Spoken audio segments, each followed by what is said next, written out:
My ex cheated on me with my sister. They got engaged, and my parents forced me to attend their wedding, so I exposed everyone on the big day. It all started 18 months ago. I was in a committed relationship with my boyfriend John, and my world shattered when I caught him and my sister, Lisa, in our bed. She was wearing an anklet of his name, and her legs were over his shoulders. In the immediate aftermath, I became extremely depressed for a while, and honestly thought life was not worth living. It took a lot, but slowly I started to dig myself out of the mental hole I was in.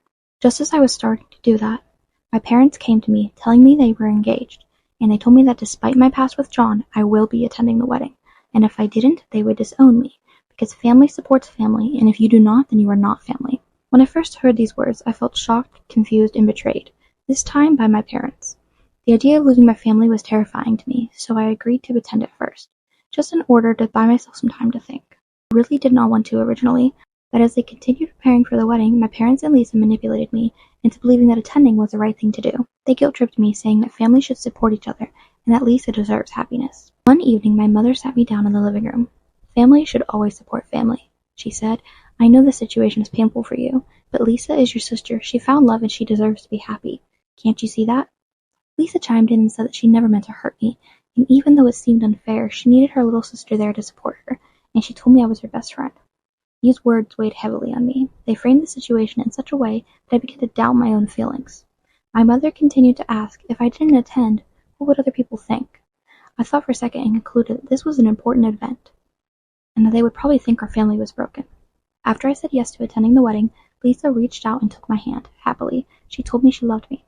The following days, Lisa and my parents had both congratulated me for deciding to attend, and talked about how mature I was for it. I was all for going to the wedding at this point, but the financial burden was another story.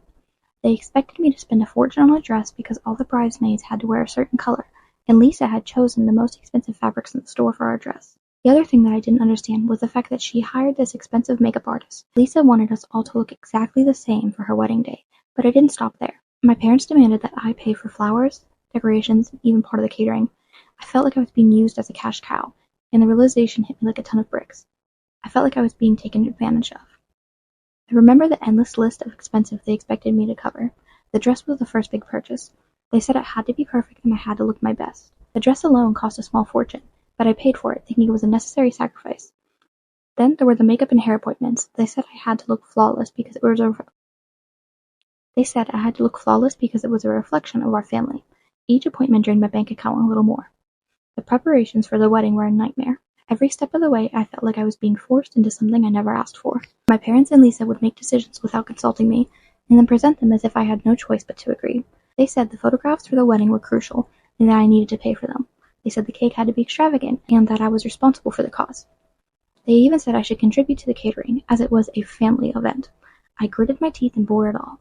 The endless meetings to discuss wedding plans, the constant demands for money, and the constant blame and guilt-tripping. If I told them that this took a toll on me, I felt like a puppet controlled by strings pulled by my own family. My own feelings and desires were ignored, and I was expected to comply without question. I remember one particularly painful day when I had to meet with the florist. My parents said the flowers were one of the most important parts of the wedding and that they had to be perfect. I sat through hours of discussions about colors, arrangements, and delivery logistics. Each decision felt like another knife in my back, a reminder of how I was being used. When the florist presented the final bill, my heart sank. It was a crazy amount, and my parents said I had to pay for it. They said it was also my duty as the sister of the bride. I also had to attend numerous dress fittings with Lisa. Each session was an exercise in patience, as Lisa insisted on the most expensive options. She said she wanted me to look stunning, and that it was important for the photos. Every time I tried to voice my concerns about the cost, I was met with accusations of selfishness. They said I was making it all about me, and that I couldn't stand to see Lisa happy. The manipulation was constant, and I began to feel like I was losing my mind. I sat in bed one night tallying up the expenses. I realized how much I was being forced to pay for a wedding that wasn't even mine. I decided I had had enough. I would go through with the wedding preparations, but if I was going to pay for all of it, I would make them pay for what they did to me. I planned to ruin their special day in the most spectacular way possible. 2 weeks before the wedding, Lisa approached me with a request that caught me off guard. She found me in the kitchen sipping on a cup of tea. She asked if we could talk for a minute, so we sat down at the dining room table. She said she was thinking a lot about the wedding and there was something really important she wanted to ask me. I asked her what it was, and she asked me if I could give a speech at the wedding and told me how it would mean the world to her. I kept a calm appearance on the outside, but on the inside I was smiling like the Grinch. This was the perfect opportunity to execute my plan, but I couldn't let her see how eager I was. I needed to appear conflicted. I bit my lip, pretending to weigh the request carefully.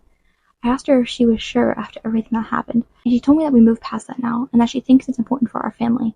I agreed to read the speech for her. After she left the room, I felt like I could run up a mountain. This speech would be the perfect time to reveal everything, but for now I had to play the role of the dutiful sister. I played my part perfectly. I smiled, I nodded, and pretended to be the supportive sister. I paid for everything they asked, gritted my teeth through every interaction, and kept my plan a secret. The night before the wedding, I sat down and wrote a letter detailing everything that had happened. I poured my heart out, explaining how I had been manipulated and how much money I had spent, and how deeply they hurt me. Writing the letter was cathartic. It was my chance to express all the pain, anger, and betrayal I had felt over the past year. I wrote about how John had cheated on me with Lisa, how my parents had sided with them, and how they had manipulated me into attending the wedding. I detailed every expense, every demand, and every moment of the emotional pain that they had caused. It was a monster of a letter, and I knew it would create chaos when I read it out loud.